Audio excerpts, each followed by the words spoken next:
وراثت کی ادائیگی میں بیٹیوں پر ظلم کرنے کی وہ یہ کہ ہمارے یہاں کچھ جو ہے حرام کھانے والے لوگ، کچھ میراث اور وراثت کو ہڑپ کر جانے والے لوگ اور ہڑپ کر کے ڈکار نہ لینے والے لوگ یہ کہتے ہیں بیٹیوں کا حصہ نہیں لگے گا۔ کیوں؟ اس لیے کہ بیٹی کی شادی میں، اس کے جہیز میں، اس کے سامان کی تیاری میں ہم نے سب خرچہ کر دیا۔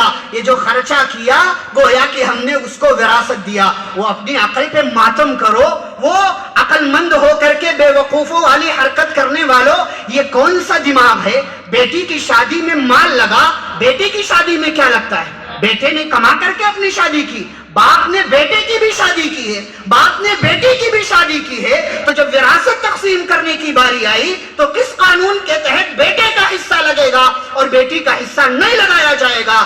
یہ انتہائی غلیظ سوچ ہے، یہ انتہائی غلط حرکت ہے اور دوسرے مذہب سے اڈاپٹ کی جانے والی ایک ایسی حرکت ہے جس کی ذرہ برابر شریعت اسلامیہ آپ کو اجازت نہیں دیتی۔ ایک اور وجہ حق وراثت کی ادائیگی میں بیٹیوں کے حصے کو ہڑپ کر جانے کی یا بیٹیوں پر ظلم کرنے کی وہ یہ کہ بیٹیوں کو کمزور سمجھا جاتا ہے۔ ان کا حق مار لو، ان کا مال لے لو، ان کو نہ دو، یہ کچھ نہیں کہنے والی، ان کے مال کو اپنا مال بنا لو، ان کی چیزوں کو اپنی چیز کر لو۔ اللہ کہتے ہیں کلا بل لا تکرمون الیتیم ولا تحاضون علی طعام المسکین وَتَأْكُلُونَ التُّرَاثَ أَكْلًا لَمًّا وَتُحِبُّونَ الْمَالَ حُبًّا جَمًّا۔ دوسرے کو کمزور سمجھ کر کے اس کے مال پر قبضہ کرتے ہو، کبھی کسی یتیم کو کمزور سمجھ کر کے اس کے مال پر قبضہ کرے۔ اور میرے بھائیوں، کمزور کس کو سمجھ رہے ہو؟ عورت کو کمزور کس کو سمجھ رہے ہو؟ بیٹی کو؟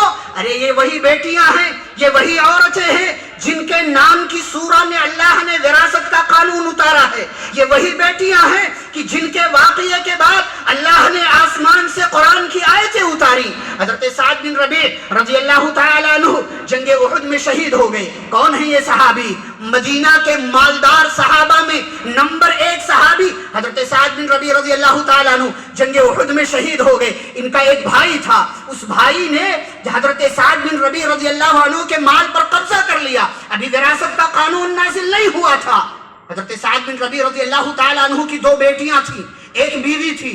بیوی اپنی دونوں بیٹیوں کو لے کر کے پیارے رسول صلی اللہ علیہ وسلم کے پاس پہنچی، کہنے لگی اے اللہ کے رسول صلی اللہ علیہ وسلم، ہاتانی ابنتا سعد بن ربیع، اے اللہ کے رسول یہ دونوں سعد بن ربیع کی بیٹیاں ہیں، وَإِنَّ أَمَّهُمَا، اور ان دونوں بیٹیوں کے چچا نے یعنی سعد بن ربیع کے بھائی نے سعد بن ربیع کے پورے مال پر قبضہ کر لیا ہے اور ان بیٹیوں کو کچھ بھی نہیں دیا ہے۔ اے اللہ کے نبی آپ فیصلہ کیجئے، آپ بتائیے ان کے چچا نے انصاف کے ساتھ کام کیا ہے یا غلط حرکت کی ہے؟ نبی نے فرمایا ہمارے پاس اس تعلق سے کوئی جواب